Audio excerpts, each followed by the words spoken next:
I hope you're all enjoying your lunches. I would like to say once again, welcome. It's so great to see all of you here. As we do finish up our lunches, I would like to introduce our next speaker. He is the Washington Post Rocky Mountain Bureau Chief, an NPR correspondent, and a Health Policy Fellow of the Kaiser Family Foundation. Today we are excited to have him here to discuss the current state of healthcare in America, but I think when you look at the journey that he's taken to this point, he could talk about anything we asked of him. As an undergrad at Princeton, he majored in the classics and was later employed as a teacher, an officer in the United States Navy, and even as a lawyer.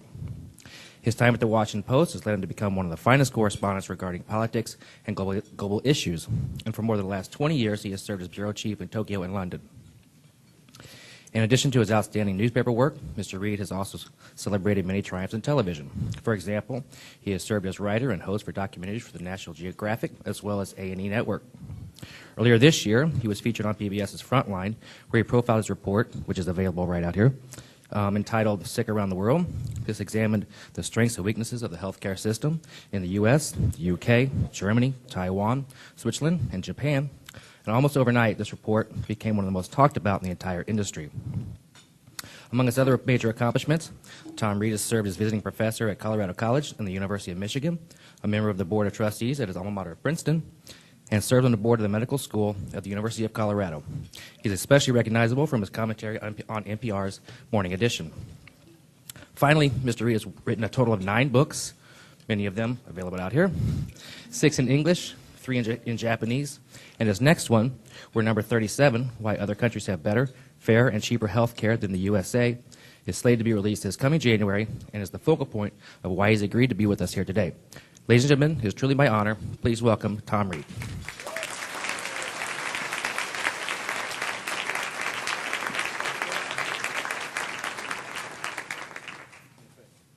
Hi, everybody. Or I should say, I heard Obama here last night. Hello, Mizzou, he said. I really like that. The Health Policy Center gave me, for coming here, they gave me that one of those great yellow sweatshirts, you know, that says Mizzou on it.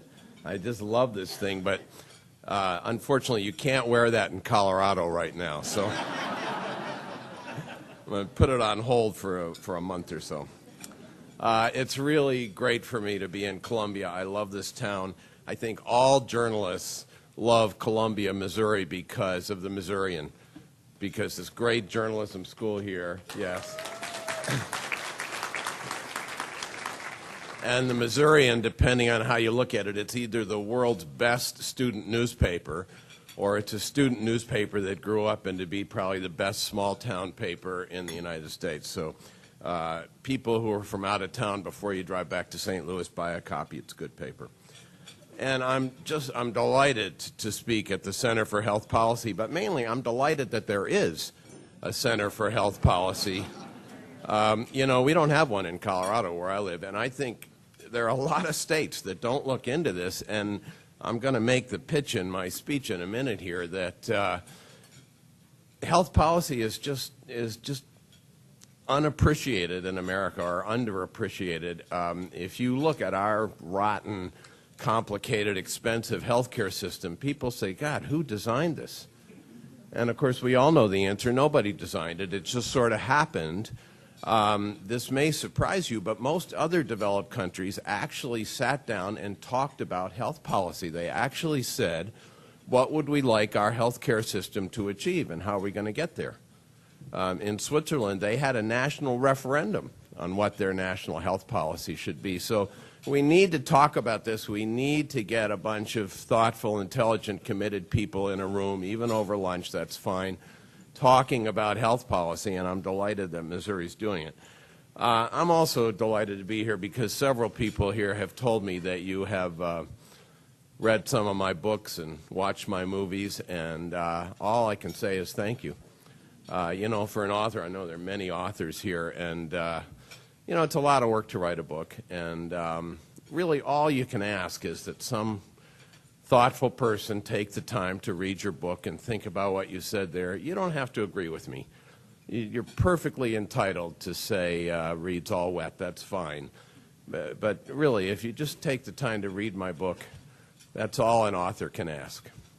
Well, it's not all. it's also good if you buy my books.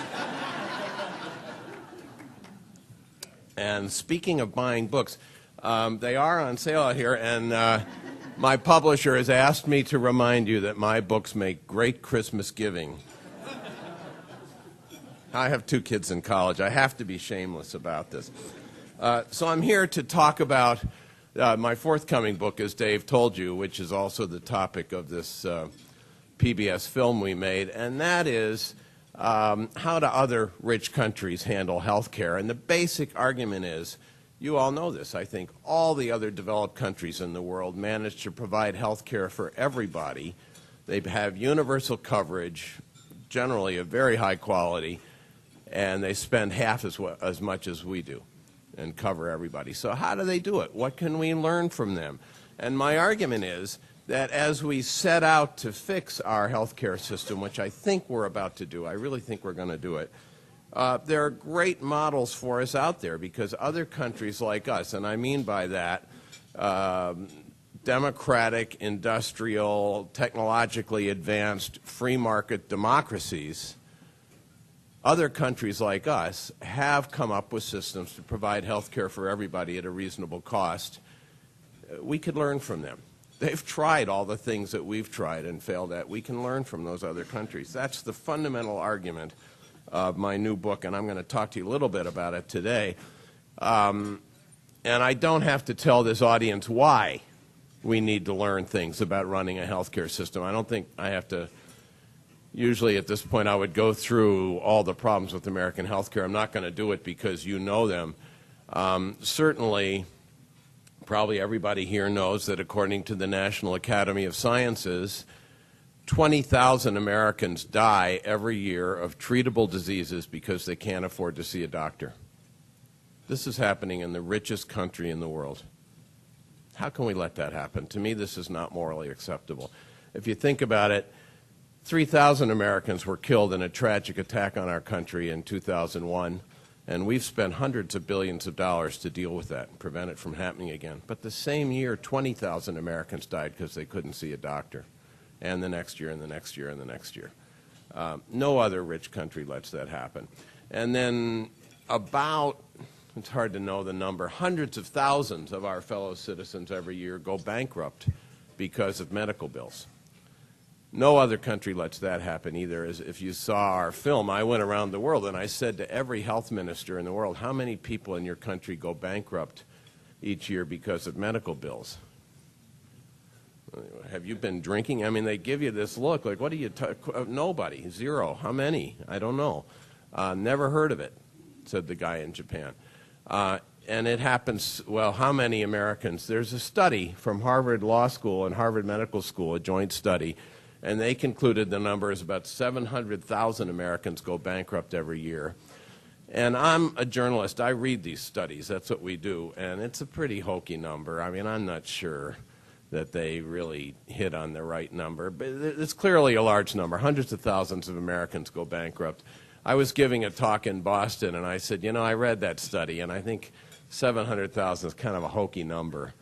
And this woman stands up and says, I'm Dr. Steffi Woolhandler from the Harvard School of Public Health, and I wrote that study. And she knows more than I do, so maybe they're right.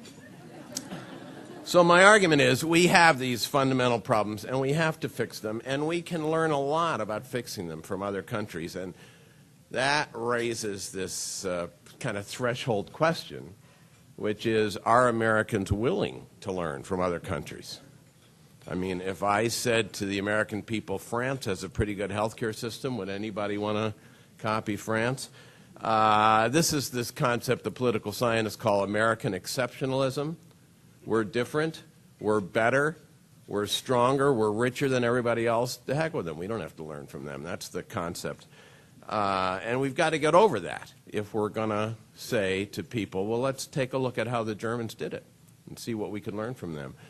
But my argument is we can do that too, because as a matter of fact, if you think about it for a minute, many of the most cherished elements of American life are ideas we borrowed from overseas. Do you know this? Like the interstate highway system right out the door here. We got that from the Germans. That's the German Autobahns. And Dwight D. Eisenhower saw them during World War II and copied them. Text messaging, we got from Finland. Public broadcasting, we got from the Brits. I see there's a kickboxing center over there. That's not an American notion. Sushi, yoga, pizza. And on TV, as I'm sure you know, The Office and American Idol, we copied from Britain, you know. So if we can take American Idol, can't we take their healthcare system too? Is the argument. And for that reason, I went around the world to take a look at how other rich countries have done this. We put 5 of the countries in our movie, and I'm doing, I think, nine countries in this book, plus I take a look at poorer countries, too. And what I'm going to tell you today is, here's what I'm going to do. I'm not going to go over the whole film or my whole around-the-world trip, but I'm just going to tell you some fundamental truths that we found traveling the world, and some of the interesting things we did not find that I think most Americans would expect to find in foreign health care. And then I'm going to try to categorize for you all these different approaches to health care so we can see what we're looking at, what the models are. So I'm going to race through that, and if I race through it fast enough, we'll have time for questions. You're certainly entitled to ask questions and even say I'm wrong. That's fine. I don't care. I may be wrong. So here, what did we find or what didn't we find? The first thing is, and this is really important, it's not all socialized medicine overseas. And this notion that all foreign countries have socialized medicine is a very strong notion in America. It kind of transcends our political divide. You know, the conservative Republicans say, oh, God, we don't want European-style socialized medicine. And Michael Moore in this movie, Sicko, as soon as he goes overseas, he says, whoa, it's all socialized medicine. It all works beautifully. What's not to like, kind of thing. They're both wrong, I think. Or I should say, socialized medicine, there's some truth in that argument and a lot of falsity. It's true that in some countries, Britain is the classic example, government is the provider of health care. Government owns the hospitals and employs the doctors and buys all the pills, et cetera. And government is also the payer of health care. So if government is both providing and paying, boy, I'd call that socialized medicine, wouldn't you? That fits my definition. But then there's another breed of country, for example, Canada, where the providers are private. The docs are private. The hospitals are either private or charity in Canada, and then the government pays all the bills. So this is private provider, public finance. What do you call that? Half socialized? You know, semi-socialized? I don't know. And then there's several countries just like us, I mean rich industrialized democracies, that provide universal health care for everybody, high quality, with private docs, private hospitals, private labs, and private insurance plans.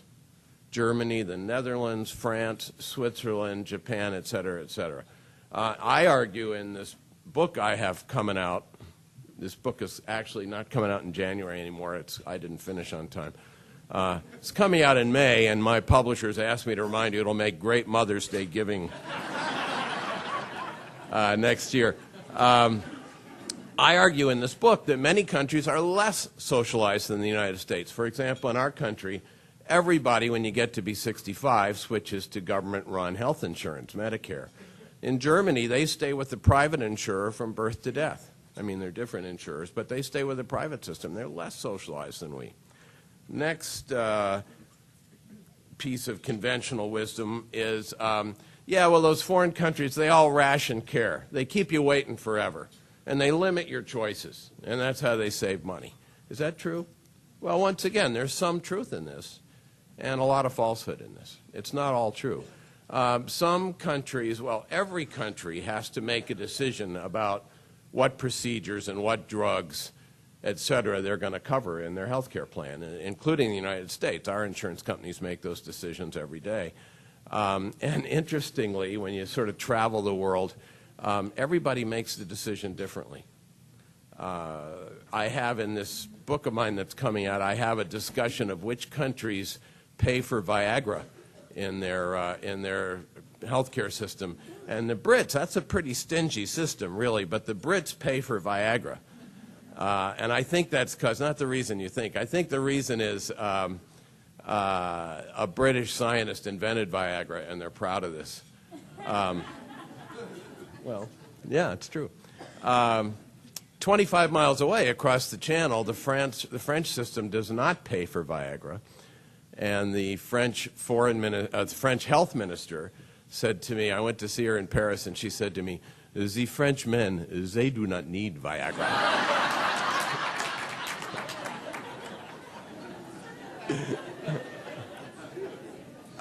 When I lived in Japan, when our family lived in Japan, every year on my birthday, I got a letter from Shibuya-ku, my local government. It's a very Japanese epistle. It said, Dear Honorable Rito-san, may we humbly offer the warmest congratulations on this important milestone, your respectful birthday. And may we humbly suggest that you take time from your busy, important life to go have an annual physical exam in honor of your honorable birthday, and we'll pay for it. It's free at any of the following 160 clinics in Shibuya-ku, and I did it every year. It was a very good physical. You know, they made you drink the barium and all that stuff. It was excellent.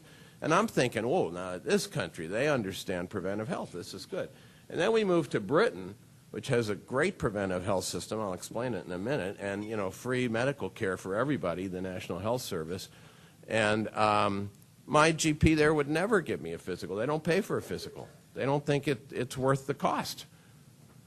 You know, he said to me, so, mate, you want a physical? Go down the street and pay 300 quid, $700, you know, to get your physical. We're not doing it.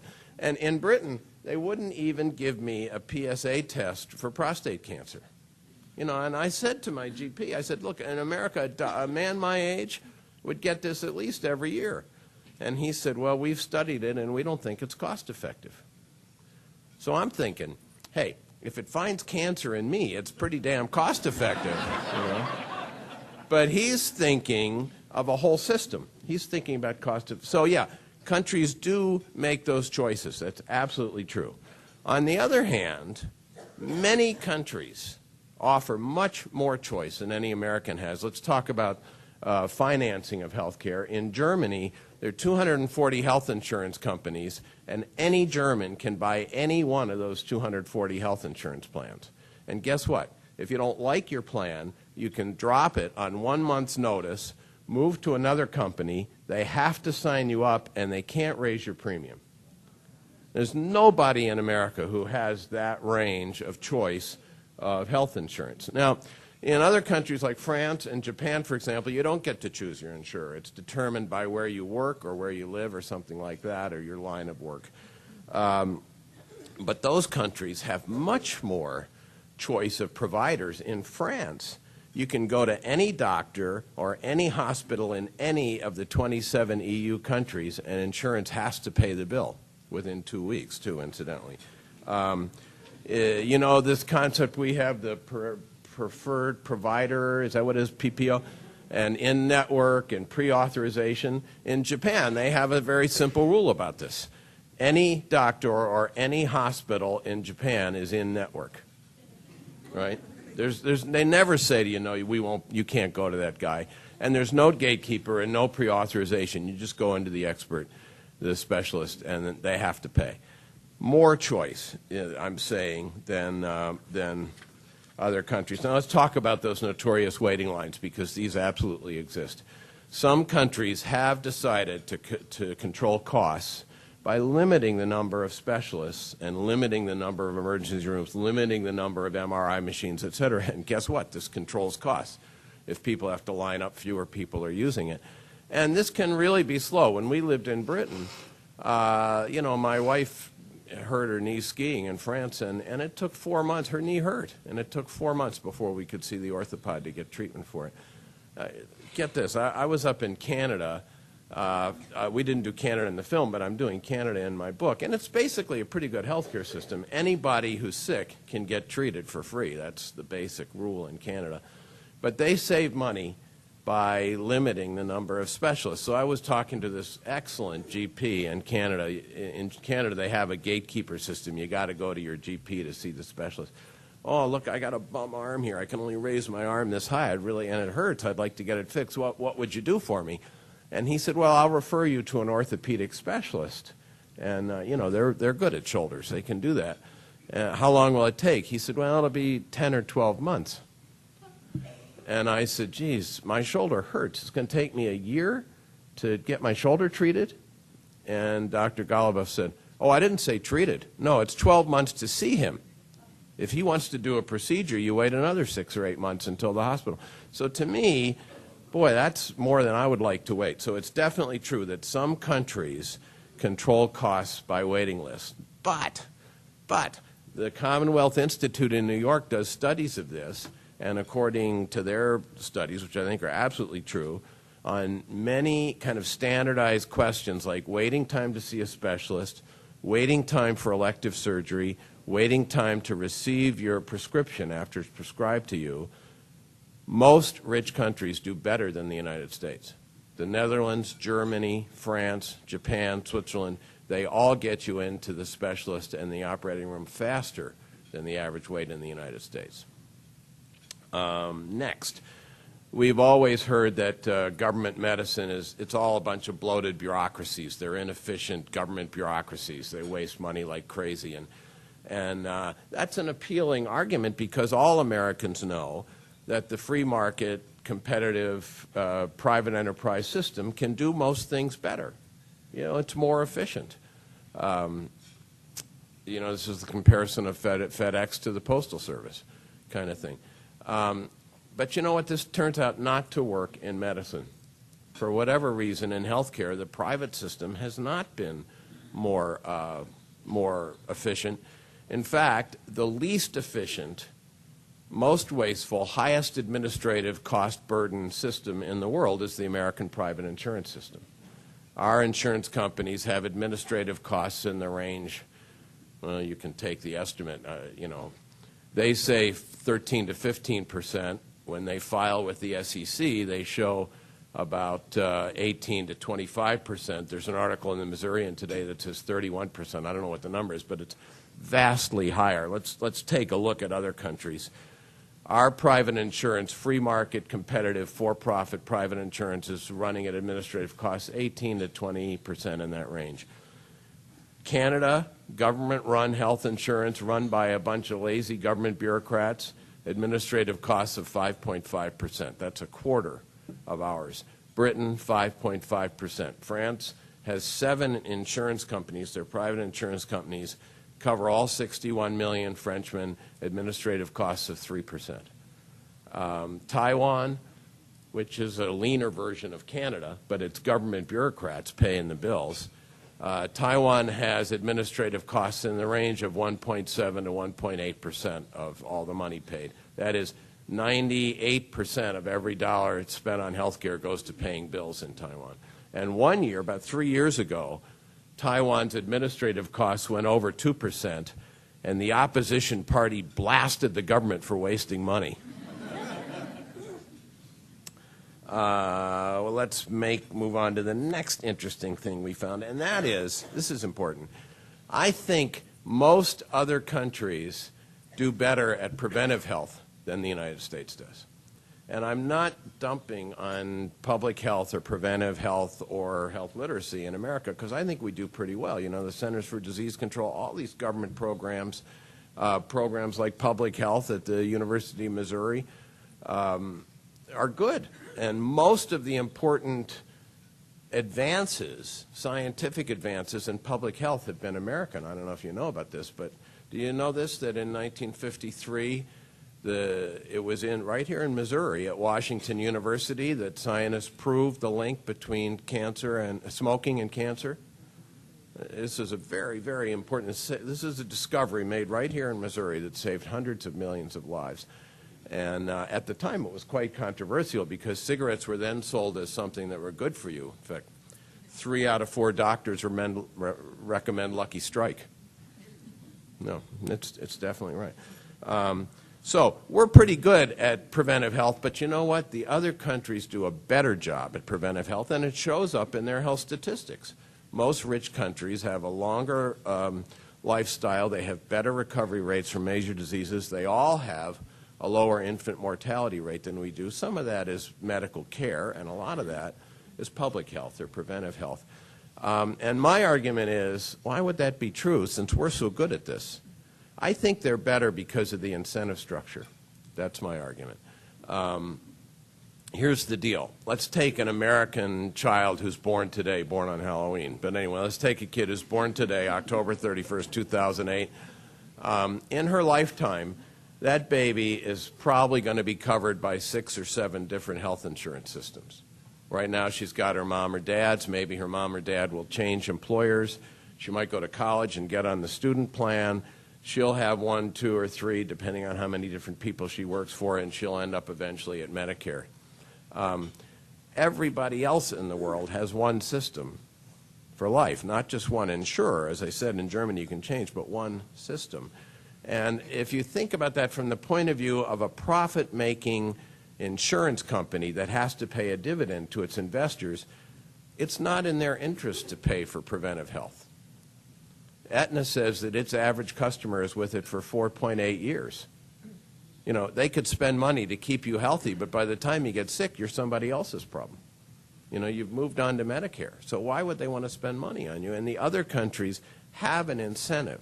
Now, in my view, and believe me, I've looked around the world at this, the world champion at preventive health is Britain. I mean, it's just amazing what they do over there. You walk down the street and there's a big poster, and it says, does your back hurt? Call this free number and we'll send a doctor to your house, free. Is mom coughing too much? Well, she may have this disease or that disease. Why don't you call the visiting nurse and we'll come over and take a look at her, free. This time of year in Britain, you walk down Oxford Street, which is the Fifth Avenue of London, and they have these pretty girls in American cheerleader outfits, which they consider really sexy, you know.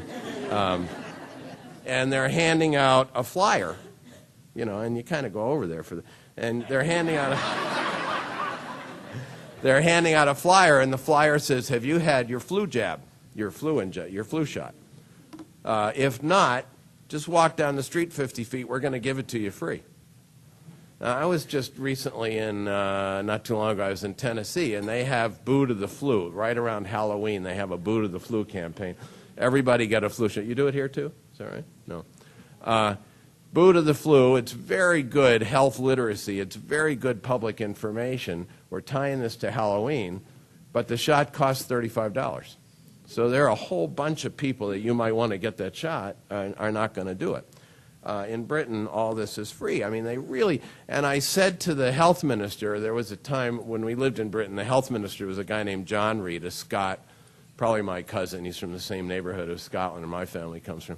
And I said to him once, boy, you know, it's amazing the energy and the money and the effort you put into to preventive health. I just feel like everywhere I go in this country, a bunch of smart, committed people are trying to keep me healthy, you know. Why do you do this? And he said, you want to hear an incentive structure? Listen to this. He said, oh, come on, duh, that's so easy. He says, look at me. I run the National Health Service. From the time the line turns blue on your mother's pregnancy test until the moment you die 90 years later, you're my patient. Don't you think I want to keep you healthy? Does that make sense? Now, that's an incentive structure, as opposed to our average customers with us 4.8 years. You got it?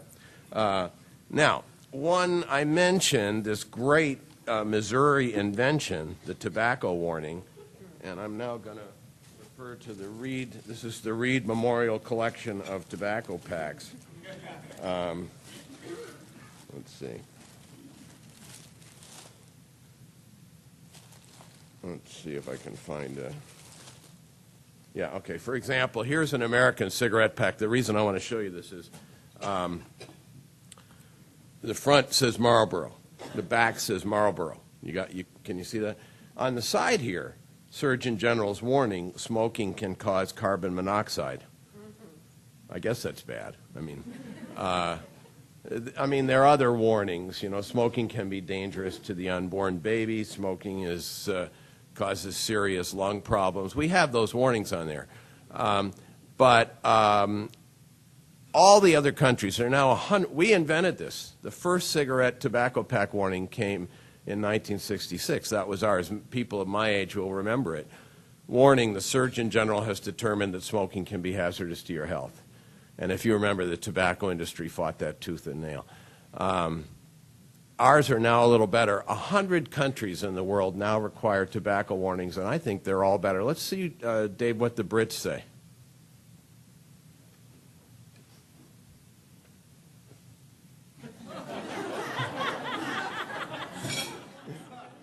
They're not messing around in Britain. And the rule in Britain is it has to be on the front and back of the pack. It has to be black writing on a white square so that everybody can see it. They don't mess around. And when the cigarette companies in Britain buy a billboard or something, the word "smoking kills" have to be the largest font on the whole billboard. That's the rule. And this is so effective. This is so effective that all the other EU countries now do it. Let's see France, Dave, number 2 there. Fumer tue. Same thing. This is French. Smoking's going to kill you. In Italy, il fumo uccide.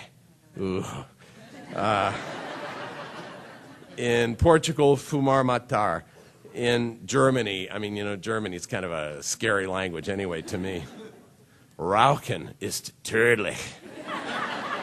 Rauchen ist tödlich. Smoking is deadly. Smoking is deadly, it says.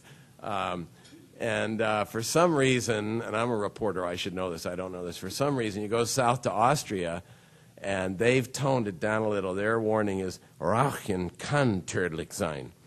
Rauchen kann tödlich sein. Smoking can be deadly. So I've always thought, you know, if some guy starts off in Munich and he's driving south to cross the border to Salzburg and he's having a fag, you know, as long as he's in Germany, he's a dead man. But if he can just cross the border, he's got a shot. That's been my view. Now, the world champion in tobacco warnings, I think without any question, is Canada. Canada has really good tobacco warnings. They have charts. They have pictures of damaged lungs. They have this one with a row of damaged teeth. You know, you got this from smoking. Let's see, Dave, the first Canadian one. So here's a chart. Each year, the equivalent of a small city dies from tobacco use. Canada has another one. Let's see if I have this here. Look, there's a pack of cigarettes in Canada that says 85% of lung cancers are caused by smoking. 80% of lung cancer victims die within 3 years. That would dissuade me. Let's see another one, Dave. Cigarettes are a heartbreaker. There's a picture of a damaged heart. You did this from smoking. And then I think the world champion cigarette pack warning is the next one. I hope you can see it. Let's do the next one.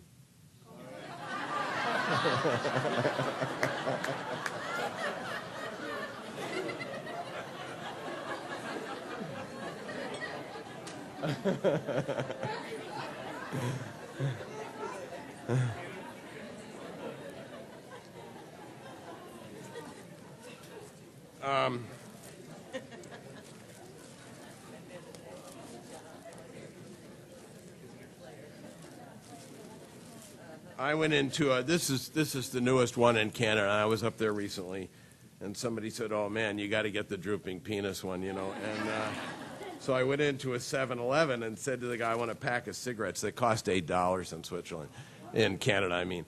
I said, "I need a pack of cigarettes." He said, "What brand?" And I said, "Yeah, I don't care about the brand. I just want the good label, you know, the warning." And so he digs through and finds them. He says, "Oh yeah, this is great. Yeah, this is really good." And I said, "You know, I only want the pack. I don't want the cigarettes." And this guy says, "Oh, I'll take them." Let's see if I can find. I have a Japanese one here that's also quite good. Here it is. That's not it. Yeah, okay. The Japanese one, see, all cigarette pack warnings, they reflect the power and the political pull of the tobacco industry. That's why ours doesn't have a warning on the front and back. But they also reflect cultural differences, right? And Brits are pretty blunt people. I think that's why they invented smoking kills.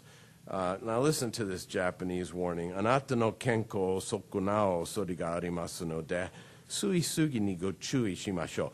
This means, honorable customer.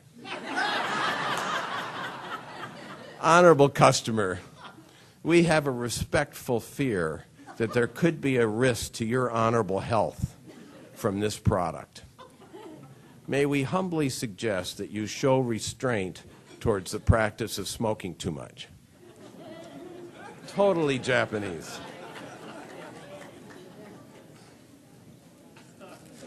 And, you know, I spent 25 years learning Asian languages, and you kind of sometimes wonder why bother, and then you hit a gem like that. You know, it's really worth it. So here's what I've said to you. I've said that other countries are not all socialized. Many of them have shorter waiting lines and more choice than the United States. They're not bloated bureaucracies. They all spend less than we do and less administratively. I think the world champion in terms of controlling healthcare costs is Japan. Japan is amazing. You know, it's an aging society. It's much older than we are. And yet it has the best health statistics in the world, the longest life expectancy. This is an important one for people like me, this measure of healthy life expectancy at age 60. When you turn 60, how long can you expect to live before you get Alzheimer's or rheumatoid arthritis? They have the longest one of those by a huge margin. Just really fabulous health statistics. And they love going to the doctor. This is just a cultural fact. Americans go to the doctor on an average of about 4.9 times a year, 5 times a year. Japanese go 15.5 times a year. The average stay in a hospital in America is 6 nights. The average stay in Japan is 36 nights. And when you have a baby in Japan, mother and baby stay in the hospital for 10 days after the birth. They have 3 times as many MRIs and twice as many x-rays as we do per capita, and yet they spend half as much. Now that's cost control. And part of that is administrative costs. They control administrative costs. They're doing this with private insurance plans too. But the main reason, if you want to know the secret to Japan, I mean, I don't want to give away the important point of my book. You remember I mentioned my book. They shaft the doctors in the hospitals. They're the stingiest payers in the developed world for doctors and hospitals, and that's how they control costs. And the docs live with it. They don't have a shortage of doctors there, but they don't pay them very well. Okay, so how do we get then to a system of shorter waiting times, more choice, much lower cost, universal coverage, and good preventive care? What do they do to get this? And the answer is, well, every country in the world has a different approach to health care. They reflect their culture, et cetera. But fortunately for my publisher, you don't have to go to 200 countries to see them because they fall into categories. And I'm not going to tell you 4 fundamental models, the 4 categories that I've lumped the countries into, and some healthcare economists agree with me and some have different groupings, but this is mine. Okay.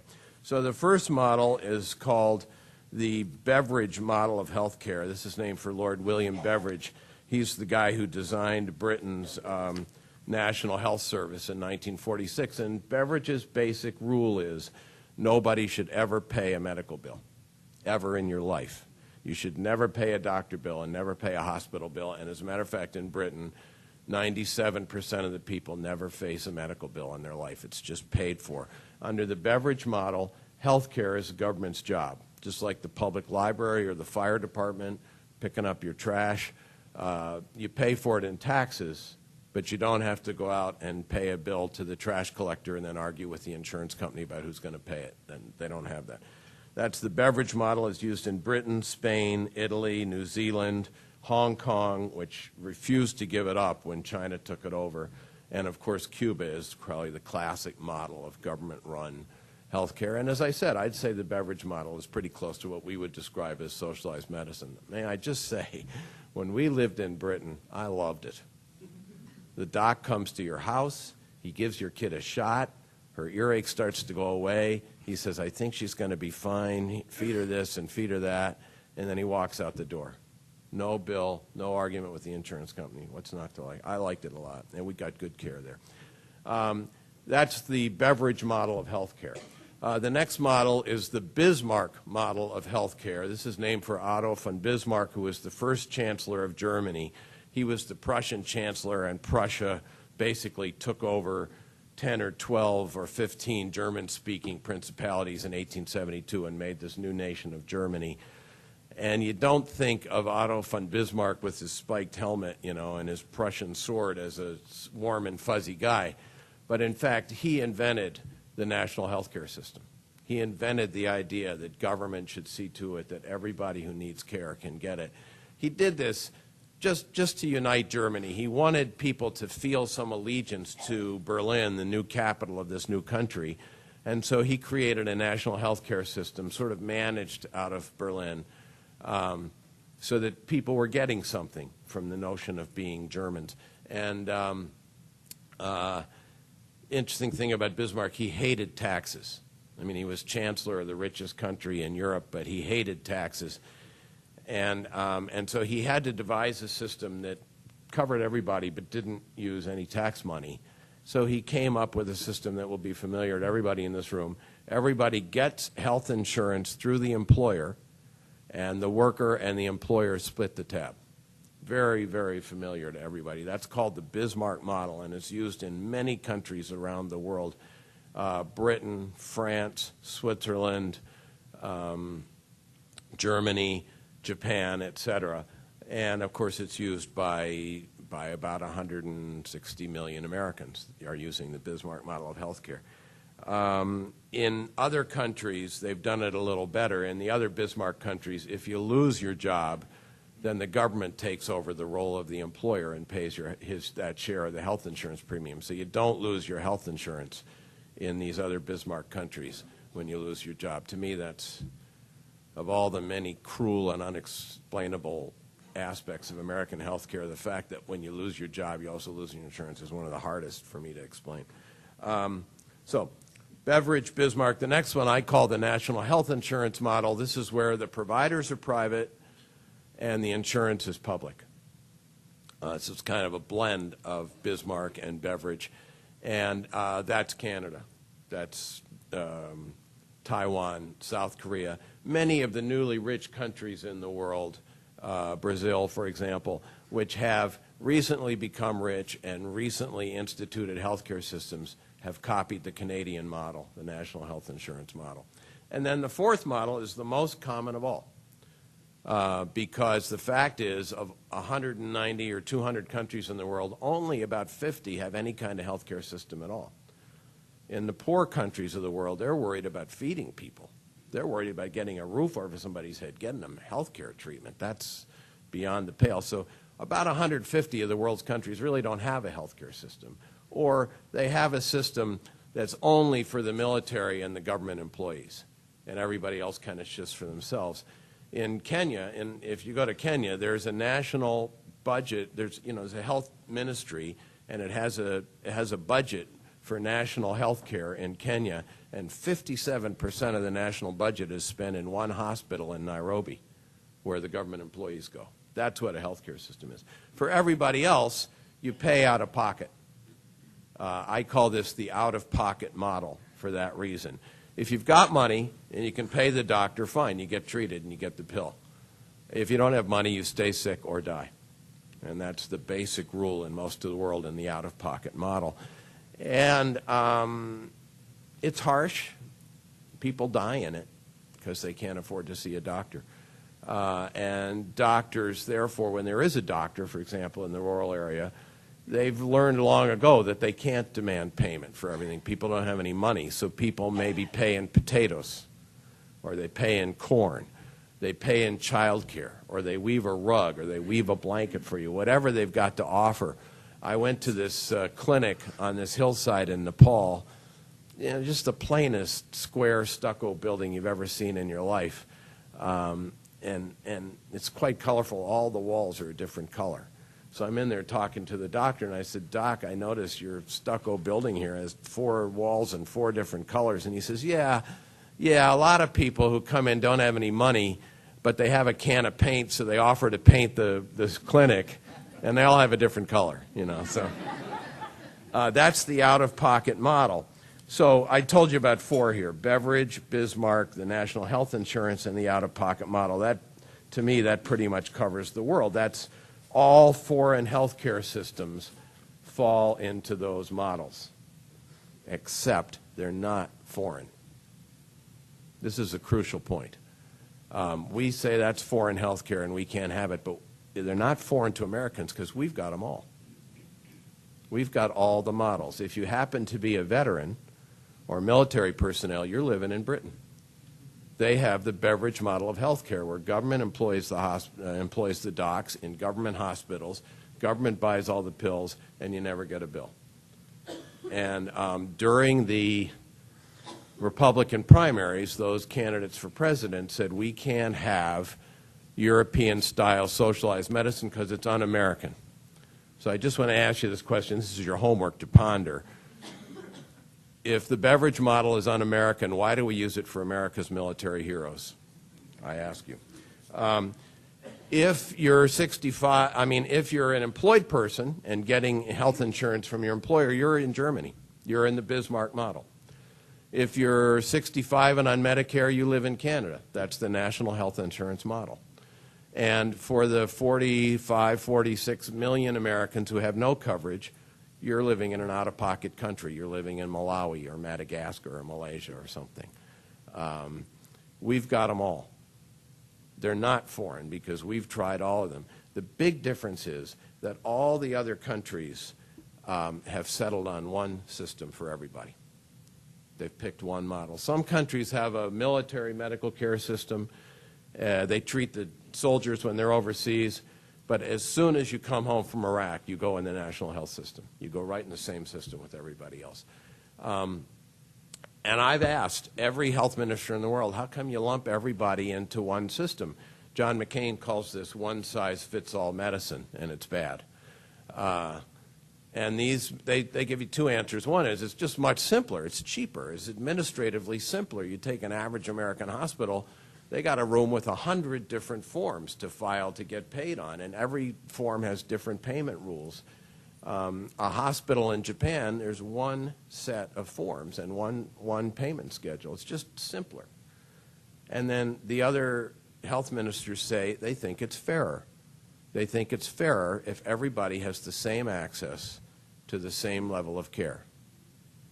So, with that sentence, this speech of mine has just made a fundamental shift.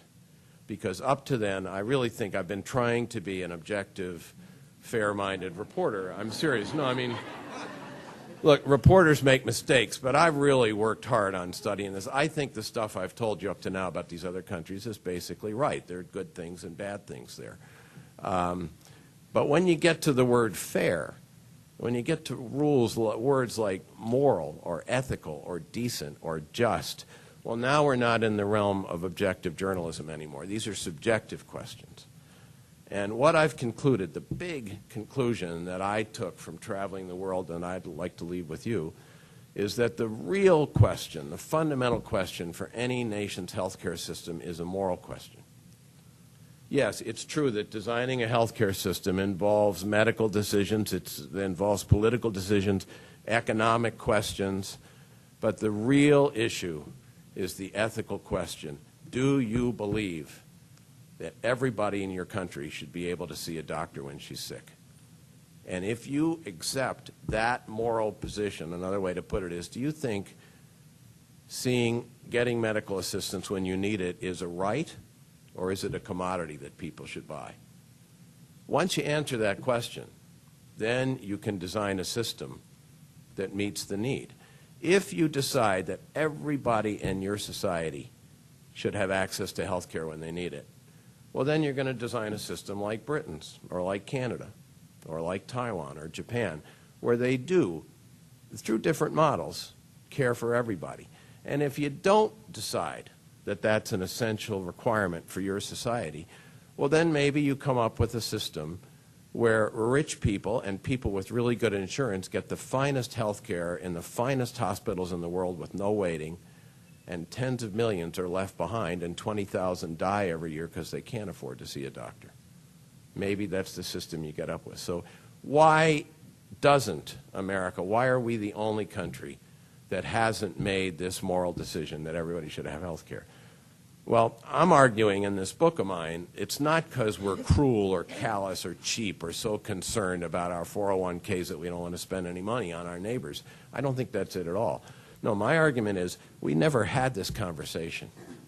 We've never sat down in America and said, what are the moral requirements of a healthcare system? Because our healthcare system just kind of developed. You all know the history of it as well as I do. Nobody ever planned it. And I'm saying we really need to have that moral conversation. We need to make that ethical decision. Do we want to live in a country where hundreds of thousands of people go bankrupt every year because of medical bills? Or do we want to live in a country like all the other wealthy countries where they don't let that happen to people? If we make that moral decision, if we solve that question, then we're in fantastic shape. Because, look, this is not a political statement. This is a reportorial journalistic statement. We don't have the best healthcare system in the world. Even our politicians don't say that anymore. Even George, our economy is fundamentally sound, W. Bush hasn't said since 2002 was the last time that he dared say we have the best healthcare system in the world. We don't. But you know what? We should. We should. If you look at our assets, we have the best medical education. We have the best, most innovative research. We have the finest facilities, hospitals, offices, labs, anywhere in the world for health care. And we've proven that we're willing to spend more on people's health care than any other country, twice as much as anybody else. With all that going for us, we should be the best in the world. We're the richest, most powerful country in history, and we should provide people with the best health care. First, we have to make this moral decision. If we decide that everybody in our country ought to get health care, then my argument is there are a lot of models out there for us to copy from, and we can have the best health care system in the world.